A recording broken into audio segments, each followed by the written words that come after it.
বন্ধুরা, আজ আকাশটা খুব মেঘাচ্ছন্ন, তাই আমি সকাল সকাল পড়িয়ে এবার পড়তে বসবো, যেহেতু পরীক্ষা চলে আসছে, সামনেই পরীক্ষা। তো আজকে আমি ভাবছি মক দেব একটা, মানে পুলিশের জন্য আপাতত এখন পড়াশোনা করছি, যেহেতু নভেম্বর ডিসেম্বর মাসে এক্সাম আছে, সেজন্য প্রতিদিন দুটো করে মক দেওয়ার চেষ্টা করছি। বিশেষ করে মক কারেকশনগুলো ভালো করে করতে হবে আর কি। শুধু আমি মক দিয়েই গেলাম, আমি দেখছি যে গতবার গত কয়েকদিন ধরে যতবারই মক দিচ্ছি সেম নাম্বার আসছে, হয়তো একদম নাম্বার এদিক ওদিক। সহজ ম্যাথ প্র্যাকটিস সেট হলে নাম্বারটা বেড়ে যাচ্ছে, আর কঠিন হলে আবার নাম্বারটা কমে যাচ্ছে, ঠিক আছে? তো বেশি করে ওই রিলেটিভ প্রশ্নগুলো বেশি করে পড়তে হবে। তো আমি আজকে একটা 100 নম্বরের মক দেবো আর একটা 85 নম্বরের মক দেবো। দেখা যাচ্ছে কি করা যায়, কত নম্বর হচ্ছে আর কি। নম্বর অনেক সময় এত কমে যাচ্ছে, মন খারাপ হয়ে যাচ্ছে, কিন্তু মন খারাপ করার কিছু নেই। এখানে মক দিয়ে যা হয় পরীক্ষা সেন্টারের থেকে বেশি নম্বর হতে পারে, তো দেখা যাক। তো বন্ধুরা, আমি চলে এলাম মক দেওয়ার জন্য ঘরে, আর দেখে নাও আমার আজকের সেটটা। এই যে আবার ওয়েমার সেট রেডি করে নিয়েছি। এখানে 100টি, এখানে আমি রোল নম্বর লিখেছি হাবিজাবিভাবে। এই যে 100টি প্রশ্ন এখানে লিখতে হবে, যটা পারবো। দেখে আমি বেশি নম্বর তো পাই না, যা পাবো তোমাদের বলে দেবো, শেয়ার করি তোমাদের সঙ্গে। আর যেগুলো পারিনি সেটাও বলে দেবো, কি এই সেটে কী প্রশ্ন ছিল। বিশেষ করে জিকেটা কারেকশন করবো, অঙ্ক তো আর করা যাবে না। আচ্ছা, আমার যে সেটটা আছে এটা সম্ভবত 6 নম্বর, দেখে নিই একবার। না, 5 নম্বর নয়, এটা 6 নম্বর। এই যে 6 নম্বর সেট, এই সেটটা আমি মক দেবো আজকে। তো বন্ধুরা দেখতে থাকো আমি কত নম্বর পাচ্ছি, তারপর তোমাদের সঙ্গে এ ব্যাপারে আলোচনা করব, ডিসকাস করব। বিশেষ করে জিকেগুলো আসলে নম্বর কম বেশি যাই পায় না কোনো, মক দেওয়া উচিত আর কি, এতে প্র্যাকটিস স্পিড বাড়ে। তো ধন্যবাদ সকলকে, দেখতে থাকো। বন্ধুরা, এই হচ্ছে আমার রেজাল্টের অবস্থা। আজ যে মকটা আমি দিলাম সেই মকের রেজাল্ট দেখে একদম মন খারাপ হয়ে যাচ্ছে, কি বলবো। এই যে আমি 100 নম্বরের প্রশ্নে অ্যান্সার দিয়েছি, তার মধ্যে 100 নম্বর অ্যান্সার আমি দিইনি, 100টা প্রশ্ন ছিল আর কি। 62টা আমার ঠিক হয়েছিল, আর ভুল হয়েছিল 18টি ভুল হওয়ার জন্য প্রায় 4.5 নম্বর মতো আমার চলে গেছে। 4.5 নম্বর, 62 থেকে 4.5 বাদ দিলে 57.50, 57.5 নম্বর 100 নম্বরের মধ্যে। এই নম্বরে পাস করা যাবে? যদিও মক টেস্টের ব্যাপার, কোনো মক টেস্ট এর থেকে অনেক বেশি নম্বর হয়ে যাচ্ছে, 65-66 হয়ে যাচ্ছে। আবার কোনো মক টেস্ট আবার 54-53 হয়ে যায়। যে সেটটা সহজ হয় সে সেটে নম্বর বেশি, জিকেগুলো যে সেটে কমন পাচ্ছি আমি, সেই সেটে নাম্বারটা বেশি হয়ে যাচ্ছে আর কি। তো মন খারাপ করার কিছু নেই বন্ধুরা, কি বলবো। যাই হোক, আসলে এটা আমার লাস্ট এজ, এরপরে আর অ্যাপ্লিকেশন আমি করতে পারবো না। কিন্তু এই যে নাম্বার দেখছি, এই নাম্বারে আমার চাকরি হবে? আসলে অনেকজন আছে, আমি অনেকের ভিডিও দেখি, বা অনেক আমারই বন্ধু আছে যারা 100 নম্বরের এক্সামে প্রায় এই লীলা রয়ের বইটা থেকেই 70, 75, 72, 65, 67, 68 পেয়ে যাচ্ছে। আমারও হয় 60-এর ঘরে, কিন্তু আজ পর্যন্ত 70 ঘরের নম্বর আমার হয়নি। যদিও হয়েছে সেটা আমার নেগেটিভ থেকে কমে আবার 60-এর ঘরে চলে এসেছে। 1 ঘন্টার মধ্যে, যেহেতু আমার ম্যাথগুলো খুব লং প্রসেসে, আমি শর্ট প্রসেসে ম্যাথ করতে পারি না আর কি।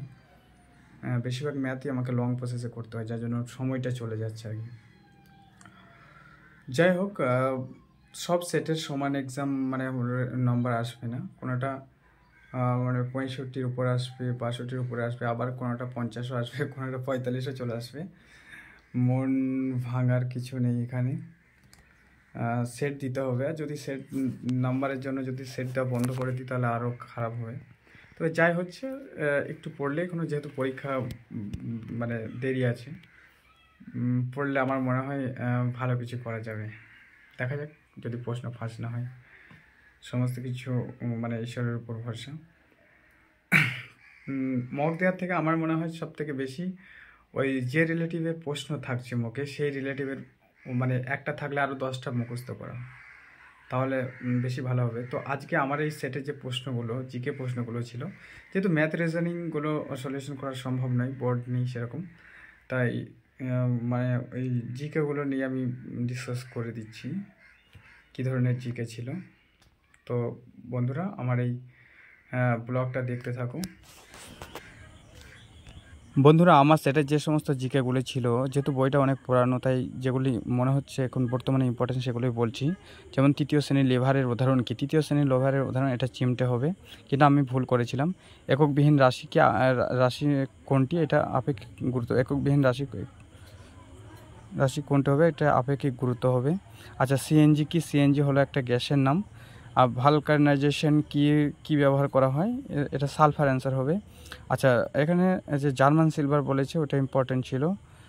হাইবারলেশন ব্যাঙের শীতঘুমকে বলা হয়। অ্যামাইনো অ্যাসিড সংখ্যা কয়টি? 9টি হবে। ইয়েলো স্পট কিসের সঙ্গে যুক্ত? এটা চোখের সঙ্গে ইয়েলো স্পট। সিন্ধু সভ্যতা থেকে একটা প্রশ্ন ছিল যে লোথাল কেন্দ্রটি কী আবিষ্কার করেছেন? এটা হবে এস আর রাও। ঋগ্বেদের স্রোত কয়টি ছিল? 1028টি। ঠিক আছে। তারপরে কোন মানে সম্মেলনে কোন সম্মেলনে হিন্দু মহাযান বিভক্ত হয়েছিল? এটা হচ্ছে চতুর্থ। রাজা রামমোহনকে রাজা উপাধি কে দিয়েছেন? দ্বিতীয় আকবর শাহ। ভারত সভা প্রতিষ্ঠা হয় কত? 1876 সালে। আচ্ছা, 1935 সালে ভারত শাসন আইনের সময় ভাইসরয় কে ছিলেন? এটা অ্যান্সার হবে ওয়েলিংটন। এটা আমি ভুল করেছিলাম। দক্ষিণ গোলার্ধে আন্টার্কটিকা, এটা দক্ষিণ গঙ্গোত্রী হবে।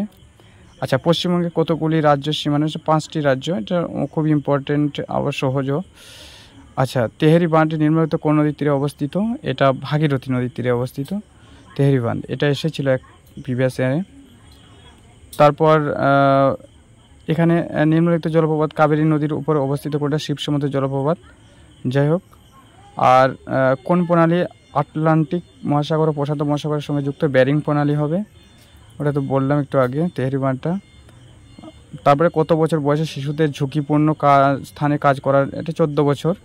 6 থেকে 14 অবৈতনিক শিক্ষার কথা উল্লেখ আছে 45 নম্বর ধারায়। ভারতবর্ষে বৈদেশিক মুদ্রা রিজার্ভ কে বজায় রাখেন? এটা RBI, reserve bank of India. জয় জওয়ান জয় কিষাণ আর জয় বিজ্ঞান, এটা অটল বিহারী বাজপেয়ী। আর জয় কিষাণটা না থেকে জয় জওয়ান জয় বিজ্ঞান বললে লাল বাহাদুর শাস্ত্রী অ্যান্সার হবে।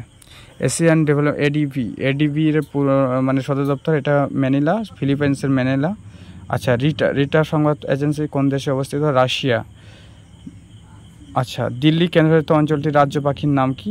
রাজ্য চড়ুই হবে দিল্লি। আর আমাদের পশ্চিমবঙ্গ বললে মাছরাঙ্গা। এসকমতে বাসস্থান ইগলু বলা হয়।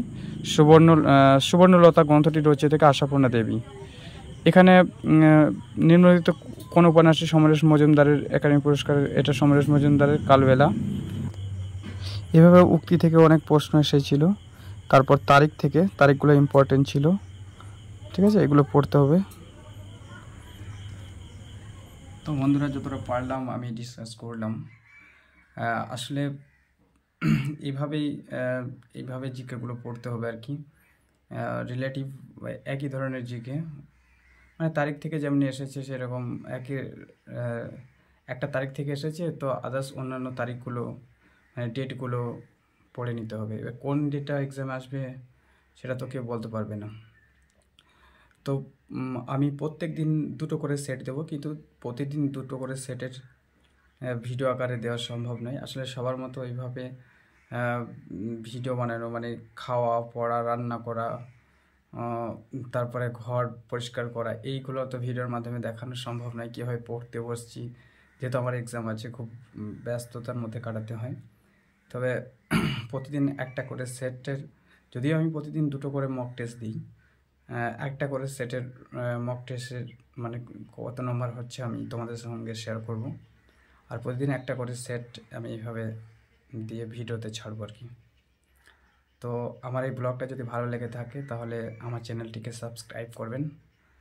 সকলকে ভিডিও দিয়ে দেখার জন্য অনেক অনেক ধন্যবাদ। ভালো থাকো, সুস্থ থাকো, পড়াশোনা করো।